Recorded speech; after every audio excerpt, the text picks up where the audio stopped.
Hello, I'm Helen Such from the Australian National University. I led the ANU team, funded by the Australian Department of Foreign Affairs and Trade, which came to South Africa last year to conduct a unique survey of more than 8,600 people across all 9 provinces. And this is one of 5 videos where our team presents overviews of the analyses we've done with the survey data. This one will look at the broad picture that the survey reveals and explain how we're using the survey data in our analyses. The Individual Deprivation Measure, or IDM, is an individual-level, gender-sensitive measure of multidimensional deprivation. We measure deprivation at the individual rather than the household level, and the survey tools and measure are designed to discern gender differences. This means it can reveal the ways in which men and women experience poverty differently.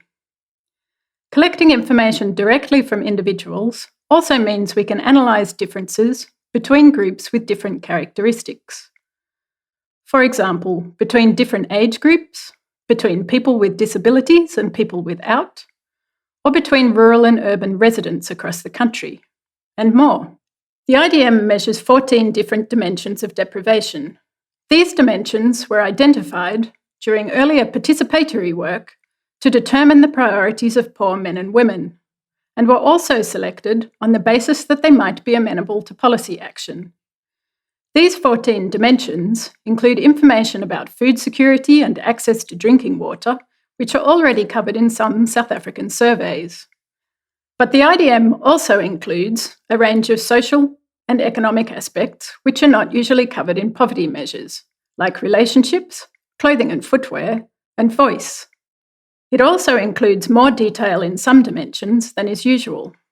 For example, in the work dimension, we look not only at work for pay, profit and production, but we also examine unpaid domestic and care work and the double labour burden that can arise when this is done in addition to paid work.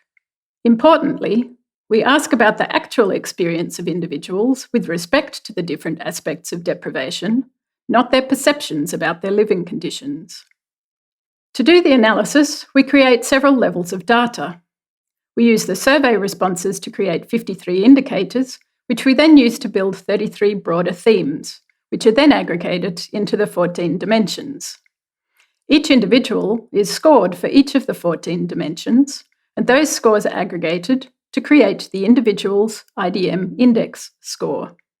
Unlike most other measures of poverty, which tend to classify individuals or households as poor or not poor, the IDM describes individuals' depth of deprivation. At the dimension, theme, and indicator levels, each individual's results are assigned to one of 4 categories, moving up from most deprived through deprived and somewhat deprived to the final category of the least deprived.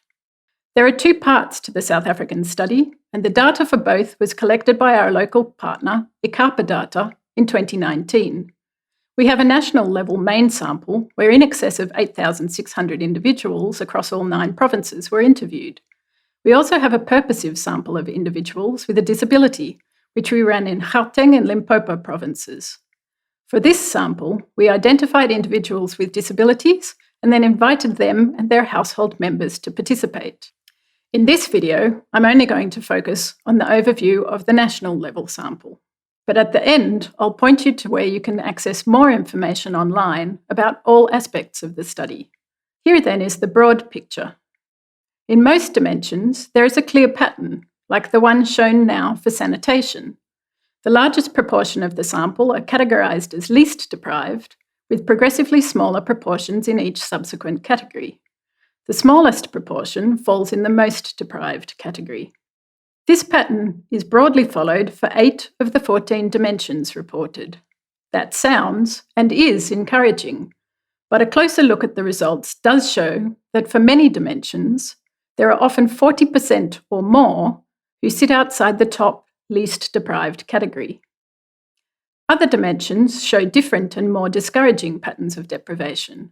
Food, for instance, has just over 30% of the sample in the most deprived category, which represents severe food insecurity. This means that people are going without eating for a day or not eating when they're hungry because they don't have resources to get food. And the number of people experiencing severe food insecurity is likely to have increased during the recent and ongoing COVID-19 lockdown. Another revealing example is the voice dimension. Here, almost 3/4 of respondents are in the most deprived and deprived categories. The critical experience is the lack of voice in the public domain. This theme measures people's experience of voting, of participating in local decision-making, and their perceptions of their capacity to raise concerns. The extremely high levels of deprivation and deep deprivation in this theme indicate that a majority of our sample have little or no influence over decision-making processes and policies that might affect them. This is particularly relevant for the youth who experience the deepest deprivation in this theme and who may feel the impacts of this disengagement from policies that are being made now for decades to come. I'll finish with the results for the clothing and footwear dimension. This is a topic which is not often included in other poverty measurements. The dimension covers the ownership and quality of basic clothing and footwear for school or work and for formal occasions, and also assesses access to sanitary products for menstruating women. At the extreme, one of the indicators shows that 15% of respondents in South Africa did not own 2 complete changes of clothing and 2 pairs of footwear. The negative social, employment, and other implications of this deprivation can easily be imagined. I've just given you the briefest of overviews of the IDM and the range and quality of data available for the South Africa country study. By analysing this data, we're building a much better understanding of who is poor, how individuals experience poverty differently, and of the relationships that exist within and between dimensions of deprivation. This holistic, multidimensional view of the data is critical to the design of poverty reduction policies and programs, and enables them to be targeted at different social groups based on their differing patterns of deprivation. You can find more details about the IDM in general, about the South African data analysis, and an Indonesian study at our website. For the South African study, there are videos on the sampling methodology, on the analyses by gender, by age, by disability, and also by rural and urban locality. All of the publications about the study are also available there.